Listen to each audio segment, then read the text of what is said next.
नमस्कार, कशा आहात तुम्ही सगळे? अपेक्षा करते सगळे छान, मजेत आणि मस्तच असणार. मी पण मस्तच आहे. तर आजची पण माझी सुरुवात जी आहे ती आपली सगळ्यांची सुरुवात सारखीच होते असते, ती म्हणजे कामांनी. तर आज माझी पण सुरुवात जी आहे ती तशीच झालेली आहे. आता दिवसभरात असं काही होतं नाही, तर मी काहीच आज शेअर केलेलं नाही आहे. तर चला म्हटलं आज संध्याकाळचं थोडंसं आपलं रुटीन जे आहे ते शेअर करावं. तर इथे जे आहे ना, आज बेड मी आवरलाच नाही, कारण जसं तुम्हाला माहिती आहे हे संध्याकाळी ऑफिसला जातात तर इथेच असतात. त्यामुळे मला दिवसभर वेळच मिळत नाही. त्यामुळे जे आहे मग मी आत्ता संध्याकाळी जो आहे ना हा बेड आवरायला घेतलेला आहे. आता हे बेड आहे, आता या बेडशीटचे जे कवर्स आहेत ना, पिलो कवर्स, त्याची जी शिलाई आहे ना माझ्या हाताने म्हणजे युगीथनी ते पूर्ण खिचलं तर त्या शिलाया पूर्ण ज्या आहेत त्या निघून गेलेल्या आहे. तर त्या मी बरेच दिवस झाले माझ्याच्याने मारणंच होत नाही आहे. आता ते मी म्हणजे बरोबर करून आणील, त्यानंतर घालेल. तर त्याच्यामुळे जे आहे ना मी दुसरे कवर्स जे आहे इथे उशांना घातलेले आहे. त्यानंतर बेडशीट वगैरे जी आहे ती क्लीन करून दिली, कारण सतत याच्यावर असतात योगीत असतो काही ना काही आणि तो काही ना काही सांडवून वगैरे पण ठेवतो. त्यामुळे जी आहे तिला झटकून वगैरे घेतलं आणि ब्लँकेट जे आहे ते आम्हाला लागतंच, तर ब्लँकेटसुद्धा जे आहे ना ते फोल्ड करून ठेवलं. मग आज मी खूप सारे कपडे धुतले, माझे तर नाही यांचेच कपडे धुतले, जे मी वीकली म्हणजे हप्त्यातनं एकदा धुते पूर्ण. आणि काही आधीचे पण होते 2-4 शर्ट आणि पॅन्ट, तर ते सगळे मला जे आहे आयरनिंगला द्यायचे होते. तर इथेच ते मी काउंट करून देत होते, म्हणजे मोजल्याशिवाय देत नाही, कारण 1-2दा काहीतरी माझं मिसमॅच झालं होतं. तेव्हापासून मी सगळे जे कपडे आहे ना ते मोजूनच देते. तसं तर कुठे जात नाही, पण एकदा आपल्या सेफर साईडसाठी मोजून दिलेले कधी पण बरे. तर म्हणून मी असे छान व्यवस्थित त्यांना परत घडी केले आणि मोजून दिले. आता इथे काय होतं, मी काय करते, जे कपडे माझ्याच्याने इझिली प्रेस होतात ते मी ठेवून देते आणि ते मी स्वतःच करते. पण जे कपडे जे आहेत ना खूप एकदम त्याला जास्त वळ्या आहेत किंवा खूप असे जाड आहेत, जे माझ्याच्याने होईल नाही ना, तेच मी प्रेसला देते. बाकी जेवढे माझ्याच्याने कपडे होतील, जसे टी शर्ट्स झाले, काही शर्ट्स असतात ज्यांचा कापड एकदम सॉफ्ट असतो, ते पण आपल्याच्याने इझिली होतात, तर ते सगळे मीच घरी करते.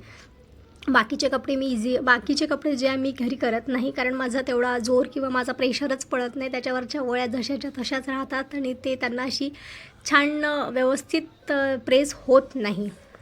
त्याच्यामुळे मग इथे मी पूर्ण काउंट करून दिलं आणि एका पिशवीमध्ये भरून ठेवून देते. आता हे मी आमचे अंकल आहेत खाली, वॉचमॅन अंकल आहेत, तेच प्रेस वगैरे करतात. त्यांना नेऊन देऊन देईल, मग ते घेऊन येतात. आता हे 2 जे जॅकेट्स आहे माझे, आता थंडी गेली पण जॅकेट्स ठेवायचा काही मुहूर्त अजून निघला नाही. मग माझं असंच लक्ष गेलं, मी म्हटलं चला आधी यांना पण आपण ठेवून देऊया. मग यांना पण फोल्ड वगैरे केलं आणि यांना पण छान व्यवस्थित कबर्डमध्ये जे आहे ते टाकून ठेवलं. तेवढ्याच वेळात माझं पिल्लू आलं. आता त्याचं काय होतं काय माहिती, त्याचं काही ना काही राहतेच मध्ये मध्ये. तर त्याला आता भूक लागलेली आहे, तर त्याचं म्हणणं आहे मला जेवण दे. आणि मग चला आता मग मी याला जेवण देते आणि कपडे पण बाहेर नेऊन ठेवून देते. चला आत्ता रात्रीचे 7:30-8 झालेले आणि आमच्याकडे एवढा जास्त पाऊस आला होता, तर आत्ता मी बाहेर आलेली. आत्ता पाऊस थांबलेला आहे. कंटिन्यू 2 तास जो आहे ना पाऊस आला आणि खूप म्हणजे खूप जोरदार पाऊस आलेला आहे, मस्त असा. आणि जे झाडं आहे त्यांना पण छान थोडंसं जे आहे पाणी वगैरे मिळालेलं आहे, त्यामुळे मस्तच छान वाटत आहे. बापरे, दिवसभर तर आज एवढं ऊन तापलं, एवढं गरम होत होतं, खूप जास्त गरम होत होतं आज तर. पण आता जे आहे पाऊस खूप पडलेला आहे, त्यामुळे आता छान असं थंडगार झालेलं आहे. पण मच्छरांचं तेवढंच खूप जास्त वाढून जातात आता पाऊस पडलं की मच्छर. आणि आणखी एक गोष्ट मला सांगायची आहे, माझे जास्वंदाचं झाड आहे ना ते खरंच कसं काय वाळलं मला खरंच कळलं नाही. तसं मी खूप केअर घेते झाडांची, पण काय माहिती कसं काय वाळून गेलं, तर पूर्णच वाळलं. आणि आता मला वाटलं की म्हणजे ते सीझन येतात ना ज्याच्यामध्ये झाडांचे पानं वगैरे सगळे गळतात, तर तसं याचं पण झालं, सगळे गळले वगैरे. तर त्यानंतर मला वाटलं की आता त्याला नवीन पानं येतील, पण ते नवीन पानं काही आलेच नाही. मला वाटलं येतील तर हे ऑटोमॅटिक सगळं जे आहे ना असं ड्राय होऊन गेलं आणि आता ज्या फक्त जे आहे काड्याच दिसतात. आता मग मी त्या दिवशी याला असं एक काडी तोडून असं बघितलं तर ते पूर्ण ड्राय होतं. म्हणजे असं असतं की ते ग्रीन असलं तर त्याचे जगण्याचे चान्सेस असतात, पण आता इथे जे नाही आहेत. आता हे जे आहे ना मला काढूनच फेकून द्यावं लागेल आहे. आणि आता हे का झालं मला खरंच कळत नाही. जर तुम्हाला माहिती असेल ना तर मला नक्की सांगा की हे झाड का बरं वाढलं. आणि मला वाटतं म्हणजे याला जास्त वर्ष पण नाही झाले, याला 2च वर्ष झालेले आहे मी आणून, पण माहिती नाही हे ऑटोमॅटिकच ड्राय झालं. आता ते का झालं काही समजत नाही आहे. पाणी ते कमी नाही दिलं आहे, पाणी वगैरे ते मी सगळं व्यवस्थितच दिलेलं आहे. आणि असंही नाही आहे की उन्हाळा असा एकदम खूप सुरू झालेला आहे, असंही नाही आहे, नॉर्मलच टेम्परेचर आहे. पण पूर्ण जे आहे ना ते वाळून गेलं आहे झाड. आता हे काढून. तर आता इथे जे आहे युगीचला जेवण वगैरे मी देऊन दिलेलं आहे, चारून पण दिलेलं आहे, त्याचं झालेलं आहे सगळं. आणि आता मी जसं सांगितलं आज आमच्याकडे संध्याकाळी खूप जास्त पाऊस आला. 6 वाजतापासून तर 8 वाजेपर्यंत जे आहे ना ते कंटिन्यू पाऊस आला. आणि खूप जास्त पाऊस आला, कुठे कुठे तर गारा वगैरे पण पडल्या. आमच्याकडे नाही पडले. थोडंसं म्हटलं क्लीन करून घेते, कारण मी मगाशी थोडंसं लसूण वगैरे सोललं, तर त्याचा जो कचरा असतो ना तो युगीतनी असा खूप खेळला, त्यामुळे जे आहे ना पूर्ण घरभर पसरवून ठेवलेला आहे. तर त्यामुळे म्हटलं आता हे उद्या पण सकाळी मलाच करावं लागेल, त्यापेक्षा आताच करून घेते. मग मी ते बेडशीट्स वगैरे सगळे काढले सोफ्यावरून, त्याला छान इथे क्लीन करून घेते आहे. आणि परत जे आहे ना ते सोफ्यावर टाकून घेत आहे, म्हणजे उद्या सकाळी जे काम आहे ते एक कमी होऊन जाईल. आणि म्हणजे आताच ते होऊन जाईल आहे. तर इथे तेच करून घेते आहे. तर मला असंच थोडं जर वेळ मिळालं ना तर मी काही गोष्टी ज्या त्या रात्रीच करून ठेवून देते, म्हणजे सकाळी जास्त माझी घाई होत नाही, निवांत होते सगळं थोडंसं. म्हणजे आता हे आवरून वगैरे असलं की जास्त तेवढा त्रास होत नाही मला सकाळी उठल्यावर. इथे मी जे आहे सगळं क्लीन हे करून दिलं, दोन्ही पण बेडशीट्स क्लीन करून दिल्या. त्याच्यावरचं जे पण कारण लसूणचा जो पाला असतो ना तो असा चिकटून जातो, तो पण काढून घेतला. आणि छान असं क्लीन करून परत तेच टाकून दिलं. आणि मुद्दामच जे आहे ना याचा कलर जो आहे ना मी एवढा असा डार्क आणि बळखोर घेतलेला आहे, कारण मला माहिती होतं माझ्या घरी लहान मुलगा आहे आणि तो खूप खराब करतो, म्हणूनच मी असं घेतलं होतं. तरी याला दर 2 ते 3 दिवसानंतर मला वॉश करावंच लागतं, तो एवढा खराब करतो. त्यानंतर हे कवर्स आहे ना कुशन्सचे, हे खूप दिवस झाले मी धुतलेच नाही, तर आज मला ते थोडेसे खराब वाटले, तर मी म्हटलं चला आज वेळ आहे तर यांना पण काढून घेऊया. आता तर नाही, उद्या सकाळी आधी यांना आपण क्लीन करून घेऊया. त्यासाठी जे आहे मी सगळ्या ज्या उश्या आहेत माझे कुशन्स आहे सोफ्याचे, त्याच्या इथे जे आहे ना कवर्स काढून घेत आहे. आता ह्या उशांचा साईज की नाही एकदम मोठा आहे, असा जम्बो जो साईज असतो ना तो आहे. तर याचे की नाही मला कवरच नाही मिळाले, म्हणजे खूप दिवस तर हे असेच होते, त्यांनी आम्हाला जसे दिले तसे ब्राऊन कलरमध्ये असेच त्यांनी दिले होते, तर ते खूप दिवस असेच होते. मला कुठेच मी डीमार्टमध्ये शोधले, आणखी 1-2 मार्टमध्ये मी शोधले, तर मला याचं कुठेच जे आहे ना ते कवर्स मिळाले नाही. मग एकदा मला फक्त मिशोवर हे एकच कवर मला मिळालं. हे जे कवर्स आहे मी मिशोवरून मागवलेले आहे आणि हा एकच साईज आणि हा एकच कलर मला मिळाला. ॲक्च्युली मला हा व्हाईट कलर नकोच हवा होता, कारण मला माहिती होतं व्हाईट खूप जास्त खराब होईल, म्हणून मला नको हवा होता. पण काहीच ऑप्शन नव्हता, त्याच्यामुळे जे आहे मला हे मागवावंच लागलं. पण तरी याची क्वालिटी वगैरे ना खूप जास्त छान आहे, म्हणजे व्हाईट असले तरी असे खूप खराब होत नाही, एकदम छान आहे. आणि तुम्ही याला क्लीन कराल ना तर ते लगेच निघूनसुद्धा जातात आणि दिसायला पण खूप छान दिसतात ते कवर्स. आणि त्याच्यावर जी प्रिंट आहे ना छान पानं आणि पिकॉकची वगैरे अशी प्रिंट आहे, तर ती पण जी आहे ना खूप छान आहे त्याच्यावरची. अशा याच्यामध्ये आणखी 1-2 कलर्स मला मिळाले असते तर जास्त छान झालं असतं, म्हणजे मला घेता आले असते. पण हा साईजच असा हे आहे की मला याचे जे आहे ना ह्या साईजचे कवर्सच कुठे मिळाले नाही. तर असं माझ्याकडे हे ॲक्च्युली हा 5च कवरचा सेट मला मिळाला. ॲक्च्युली या उशा 6 आहेत, तर एक मी तशीच ठेवून दिलेली आहे. 6चा सेट नव्हता, तो 5चाच होता, तर त्यामुळे मग मी 5च ठेवून दिलं. असं म्हटलं जेवढे मिळाले तेवढे ठीक आहे. तर इथे मी सगळे जे कवर्स आहे उशीचे सगळे काढून घेतले आणि आता याला क्लीन करायला घेऊन जाते. आता हे आज तर नाही, उद्या मी क्लीन करेल. आणि सोबत ह्या एक छोट्या मोठ्या त्या उशा आहेत माझ्याकडे, ज्या आम्ही डीमार्टमधनं घेतल्या होत्या. खूप चांगल्या नाही आहेत त्या, ओके आहे, पण त्याला पण कवर्स वगैरे घालून ठेवल्या. त्याचे कवर्स वगैरेचे पण आहे मी आत्ता रिसेंटली सगळे वॉश केलेले होते. आता युगीत म्हटल्यावर दर वीकला वॉश करणं येतं माझं, तर ते पण मी आत्ता वॉश केलेले आहे, पण आता ते पण खराब झालेले आहे, तर ते पण मला चेंज करायचे आहे. तर ते पण मी लवकरच चेंज करेल. त्यानंतर जे आहे सगळे मी उशा वगैरे काढून घेतल्या आणि त्यानंतर सोफा तिथल्या तिथे थोडासा सेट करून ठेवला. आता आपण कितीही सेट केलं ना तरी काही गोष्टी तशा राहत नाही जशा मला पाहिजे असतात. त्या फक्त 5 ते 10 मिनटं जागेवर असतात. त्यानंतर माझा मुलगा एकदा जर का तिकडे गेला तर तो सगळं जे आहे ना अस्तव्यस्त करून ठेवतो. मी त्याला कितीही प्रेमाने सांगू दे, कितीही म्हणजे आणि रागवून सांगू दे, पण त्याला जे करायचं आहे तो ते करतोच. आणि त्याचं असं आहे सगळ्या गोष्टी तो इथे याच्यावरच करतो. त्याला जंप करायची असते, त्याला खेळायचं असते, कधीकधी त्याचा आग्रह असतो त्याला जेवण पण तिथेच करायचं असते. मी बऱ्याचदा त्याला नाही म्हणते पण तो काही ऐकत नाही. तर असं सगळं असतं. तर असं इथे मी सगळं जे आहे ना ते व्यवस्थित क्लीन करून दिलं. आता हे क्लीन कितीही वेळेसाठी असू देत ना, पण आपण केलं याचा खूप समाधान असतो आपल्याला. ते 10 मिनटं जरी तसं दिसलं ना तरी असं वाटतं की नाही छान आपलं घर थोडंसं नीटनेटकं आणि व्यवस्थित दिसत आहे. चला त्यानंतर मग मी गेली किचनमध्ये. तर मला इथे आलं लसूणची पेस्ट बनवायची होती, जी की मी बनवून ठेवते 1 हफ्त्याची वगैरे. एवढ्या वाटभर लसूण आणि अद्रक घेऊन मी बनवूनच ठेवते, कारण प्रत्येक भाजीत जी आहे ती पेस्ट जातेच माझी. त्यासाठी इथे बनवून ठेवते. तर लसूण वगैरे माझा पूर्ण सोलून झालेला होता, पण आत्ता मला ते करायचं नव्हतं, नंतर करते म्हटलं. मग सोबत जे आहे भांडी पण खूप सारी होती सकाळची धुतलेली, ती पण लावायची होती. तर इथे सोबत भांडी वगैरे पण लावून घेत आहे. आता भांडी लावताना ना मी टोपलं जे आहे ना ते खाली ठेवून कधीच भांडे लावत नाही, कारण खालून वाकून परत वाकूनच भांडे ठेवायला ना मला खूप जास्त कंटाळा येतो त्याचा. त्यासाठी मी जे टोपलं असते ना ते माझ्या काउंटर टॉपवर ठेवते, म्हणजे गॅस ओट्यावर ठेवते. आणि तिथे सगळे जे आहे ना भांडे मी सगळे आधी मॅनेज करते आणि त्यानंतर एकदा फक्त वाकून जे आहे ना ते सगळे मी याच्या ट्रॉलीजमध्ये टाकले. आता ताटं तर मी सगळे एकसाथ गोळा करते, ताटं आणि वाकून जे आहे ना ते सगळे मी एकसाथ असे टाकते. मी 4 वेळा ते एकच एक करत नाही. आणि अशा पद्धतीने ना ते फास्ट पण लागतात आणि काही जास्त बॅक पेन वगैरे पण होत नाही. चला तर इथे मी पटापट जे आहे माझे सगळे भांडे वगैरे पण लावून दिले आणि असं हे सगळं पण फास्ट होऊन गेलं.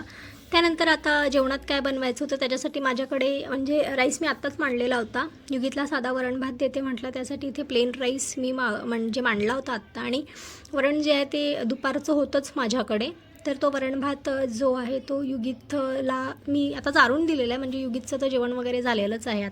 आता माझ्यासाठी काय करू हे मला कळत नव्हतं. आणि तुम्हाला सांगू का मला फोडणीचा भात खूप जास्त आवडतो. तर त्यासाठीच मी इथे विचार करत होती की फोडणीचा भात करू की काय करू. तर त्याच्यात मी खूप कन्फ्यूज्ड होती, तर मला काही समजत नव्हतं. मग मी त्याच्यानंतर मला आठवलं की अरे सकाळीच मी भाजीपाला आणलेला आहे आणि त्याच्यात मी लेमन आणलेले आहे. तर मी म्हटलं चला आज लेमन राईस बनवूया, जो की मला खूप आवडतो. मला आधी नाही आवडायचा, पण जेव्हापासून मी इथे हैदराबादमध्ये राहायला आलेली आहे ना तेव्हापासून मला तो आवडायला लागलेला आहे. कारण दरवेळेस इथे त्याला पुलिहोरा असं म्हणतात. आणि इथे कुठले पण नैवेद्य लावायचं असेल किंवा काही तर इथे त्याचं खूप जास्त महत्त्व असते त्या लेमन राईसचं. प्रत्येक ठिकाणी तुम्हाला लेमन राईस इथे मिळेल. आणि कुठे नैवेद्य वगैरे दाखवायचं आहे, काही आपल्याला लावायचं आहे, तर इथे तो राईस जो आहे ना तो बनतो. तसं आमच्या इथे खाली गणपती वगैरे जेव्हा असतो ना तेव्हा लेमन राईसचा रोज प्रसाद असतो. 10 दिवस ते लोक डेली प्रसाद बनवतात लेमन राईसचं. आता मला एवढं खूप चांगलं येत नाही, आमचे नेबर्स वगैरे आहे तेच मला नेहमी देतात खायला, कारण मला त्यांच्यासारखा जमत नाही. मी 1-2दा ट्राय केला, पण जी टेस्ट त्यांच्या हाताला आहे ना ती टेस्ट अजून माझ्या हाताला आलेली नाही. तरी पण मला जसा जमतो मी तसा करते. तर चला अशी क्विक तुमच्यासोबत पण छोटीशी एक रेसिपी शेअर करते लेमन राईसची. खूप सोप्पं आहे, काहीच लागत नाही याला आणि काही जास्त इन्ग्रेडियंट्स पण नाही लागत, एकदम इझिली बनवू शकता तुम्ही. तर याच्यासाठी तर आधी डाळ लागतात. तर याच्यामध्ये मेनली उडदाची डाळ जाते, चण्याची डाळ जाते आणि मुगाची पण डाळ जाते. आणि सोबतच मी घेतलेलं आहे लेमन घेतलेलं आहे. हिरव्या मिरच्या पण लागतात आणि लाल मिरच्या पण लागतात. आणि तुम्हाला शेंगदाणे जर टाकायचे असेल तर तुम्ही याच्यात शेंगदाणे पण टाकू शकता. आणि कढीपत्ता भरभरून टाकतात ते आणि पुदिना पण टाकतात. मी पुदिना टाकत नाही. टाकत नाही म्हणजे आता माझ्याकडे अवेलेबल नाही आहे आत्ता, म्हणून मी टाकत नाही आहे. तुम्हाला जर असेल तुमच्याकडे अवेलेबल तर तुम्ही टाका. आता ही रेसिपी ना खूप इझी आहे, याच्यामध्ये जास्त काहीच तामझाम लागत नाही, तुम्ही पटकन करू शकता. तर इथे हिरव्या मिरच्या मी घेतल्या होत्या, त्यांना सरळ उभं कापून घेतलं, खूप बारीक केलं नाही. खूप बारीक केलं तर ते तोंडात येतात, कारण मिरची तिखट आहे त्यामुळे. उभ्या कापून घेतल्या आणि मग आता त्याला आपण फोडणी देऊया. फोडणीत पण काही खूप जात नाही, आपलं राई टाकायची आणि जिरं टाकायचं आणि बाकी सगळं टाकायचं. आता माझ्याकडे हा अर्धा कांदा होता. आता हा आज असाच मी ठेवला असता तर हा वेस्ट जाईल असं मला वाटलं, म्हणून मी म्हटलं चला जाऊ द्या याच्यातच आपण टाकू द्या, बघूया काय होते. तर तसा काही फरक पडणार नाही अर्ध्या कांद्यानी, आणि तो खूप छोटूसा आहे त्याच्यामुळे काही टेस्ट वगैरे पण चेंज होणार नाही. बाय द वे, तुम्ही लेमन राईस कधी खाल्ला आहे का मला नक्की सांगा, आणि तुम्ही कसा बनवता लेमन राईस हे सुद्धा मला सांगा, कारण बऱ्याच लोकांना नाही आवडत. माझ्या घरी तर फक्त मलाच हे आवडतं, बाकी कोणालाच लेमन राईस हा पदार्थ आवडत नाही, म्हणून मी विचारते आहे की कोणाकोणाला आवडतं म्हणून. तर आता इथे तेल जे आहे ते छान गरम झालेलं आहे. तेल गरम झालं की त्यामध्ये अशी छान मोहरी टाकून दिली. हिंग पण टाकू शकता तुम्ही, हिंग, मोहरी आणि जिरं एवढं टाकल्यानंतर जे आहे बाकी सगळं आपली फोडणी त्याच्यामध्ये टाकायची. आणि मिरच्या ज्या ना मी अखंड मिरच्या टाकतात, त्याच्या जे वरचं जे असतात ना काय म्हणतात त्याला, काचुऱ्या, त्या काढायच्या नाही, त्या पण अख्ख्या टाकायच्या, म्हणजे ते जास्त छान टेस्टी वाटतं. इथे ते काढत नाही, तशाच वापरतात त्या. आणि आधी जिरं आणि मोहरी टाकल्यावर जे आहे त्या डाळ टाकायची. त्याच्यामध्ये मी आधी चण्याची डाळ टाकलेली आहे, कारण ती व्हायला थोडंसं वेळ लागतो, आणि डाळ जी आहे ना थोडी थोडी आपल्याला अशी ब्राऊन दिसायला लागते, तेव्हा समजायचं की ती डाळ झालेली आहे. मग एक डाळ झाल्यानंतर जी आहे ना ती दुसरी डाळ टाकायची. तर इथे मी तिलाच जे आहे ते परतून घेते आहे. थोडीशी ती झाल्यावर मग मी इथे मुगाची आणि उडदाची जी आहे ती थोडी मिक्स केली होती, आणि सोबतच त्या दोन्ही पण डाळी टाकून दिल्या. आणि आता दोघांना पण नाही छान असं मिक्स करायचं, मग ते छान दिसतंच आपल्याला. कलर तर छान ब्राऊन ब्राऊन येतोच, सोबत जे आहे ना डाळ टाकल्या तर आपण त्याचा ना एक वेगळा स्मेल पण येतो, खूप छान येतो चण्याच्या डाळीचा आणि डाळींचा जो स्मेल असतो तो. तर ते आल्यानंतर तुम्ही आधी त्याच्यामध्ये लाल मिरची घाला, मग हिरवी मिरची घाला. तर इथे मी लाल मिरची, हिरवी मिरची आणि कांदा जो कट केला होता तो पण सोबत टाकून दिला, आणि छान असं त्याला परतून घ्यायचं मस्त. आणि इथे तेच मी परतते आहे.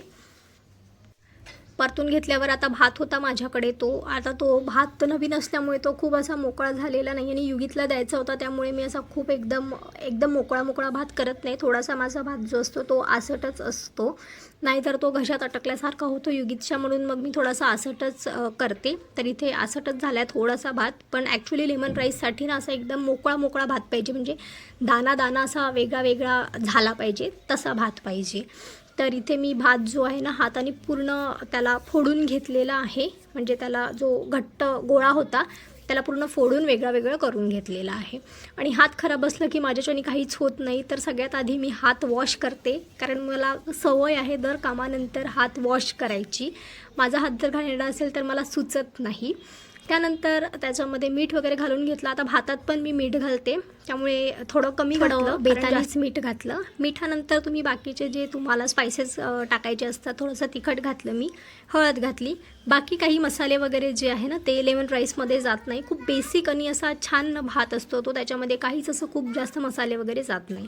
तर इथे मी हळद, तिखट, मीठ असं सगळं टाकून घेतलं आणि छान त्याला परतून घेतलं. त्यानंतर त्याच्यामध्ये मी फोडलेला भात जो होता कुकरमधला तो सगळा टाकून घेतला, आणि आता त्याला छान जो आहे ना त्या मसाल्यामध्ये मिक्स करते. तर आता इथे मी भात जो आहे ना तो खूप फिरवून घेतलेला आहे 3-4 मिनटं, आणि आता त्याला पूर्ण असं मस्त एकजीव केलेला आहे, मिक्स केलेला आहे.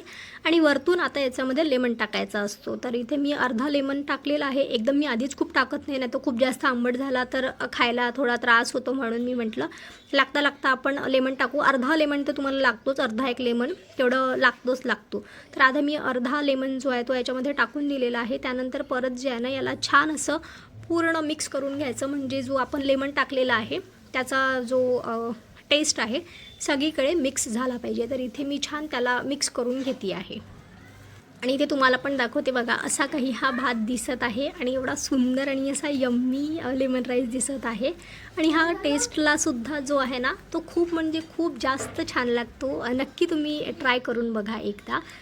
तर आता इथे झालेला आहे हा, याला मी थोडंसं असं सोडून पण दिलं होतं. त्याला खूप शिजवायची गरज नाही आहे, कारण ऑलरेडी जो भात आहे मी शिजवूनच टाकलेला होता फोडणीला, तर त्यामुळे मी जास्त काही शिजवला नाही. लगेच त्याला जे आहे ना आत्ताच मी थोडासा गॅस ओटा वगैरे पण आवरून घेते, नाहीतर मग नंतर कंटाळा येईल म्हणून. मग लगेच जे पण काढलेलं सामान आहे ते जागच्या जागी ठेवून देते, आणि पूर्ण ओटा जो आहे इथे मी छान असा क्लीन करून ठेवून देते. चला मग बाय बाय, भेटू पुढच्या ब्लॉगमध्ये. हा ब्लॉग तुम्हाला कसा वाटला कॉमेंट करून नक्की सांगा बरं का. व्हिडिओ जर आवडला असेल तर नक्की लाईक करा, सबस्क्राईब करायला विसरू नका.